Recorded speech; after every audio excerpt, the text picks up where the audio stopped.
আরে যুবক ভাই, আপনি সুন্দরী রমণী ঘরে পাইয়া আপনি বাবা মারে ভুলিয়া গেলেন, আপনার পোস্টে থাকা সেই ভাইটার খোঁজও নিলেন না। আপনি ভাবলেনও না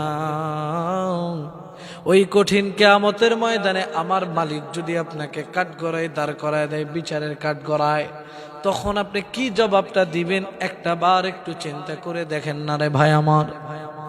আমার নবীজি সাল্লাল্লাহু আলাইহি ওয়াসাল্লাম বলেছেন, দুনিয়ার জমিনে যদি কোনো বান্দা 2-1 ওয়াক্ত নামাজ কাজা করে ফেলে, আপনি আল্লাহর হক যেটা নামাজ আদায় করলেন না, কোনো একটি ফরজ কাজ আপনার ছুটে গিয়েছে, আমার মাওলা যদি রহমতের দৃষ্টিকোণ দিয়ে আপনার দিকে তাকায়, আমার নবী যদি সুপারিশ করে, আপনার সেই গুনাহটা মাফ হয়ে যেতে পারে।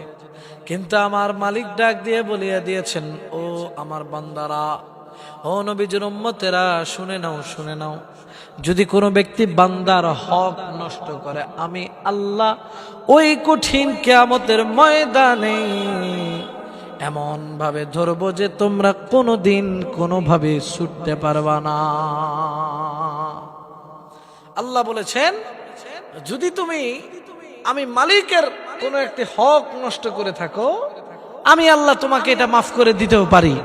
আমার যদি তোমার প্রতি দয়া হয়, মায়া হয়, আমার মালিক তো গফুরুর রহিম, আমার মালিক চাইলে এটাকে মাফ করেও দিতে পারে। কিন্তু আল্লাহ রাব্বুল আলামিন বলেন, যদি কোনো বান্দার হক নষ্ট করে, তাহলে আমি আল্লাহ রাব্বুল আলামিন সেটাকে কখনোই মাফ করব না।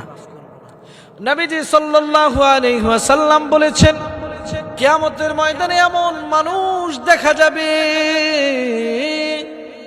সেই মানুষটার জন্য জান্নাতের অর্ডার হয়ে যাবে, কিন্তু পিছন থেকে ডাক দিয়ে তার ছোট ভাই ডাক দিয়ে বলবে, অথবা বড় ভাই ডাক দিয়ে বলবে, ও ভাই আমার, দুনিয়ার জমিনে যেই দিন বাবা মারা গেল, ওই দিন তো চালাকি করে জমিগুলো আমার থেকে লিখে নিলা, বোনদের থেকে জমিগুলো লিখে নিলা, তুমি দুনিয়াতে কত সুন্দরভাবে ভক্ষণ করলা, কিন্তু আজ তো কিয়ামতের দিন, কঠিন দিন, আজকে তুমি কোথায় যাবা রে ভাই?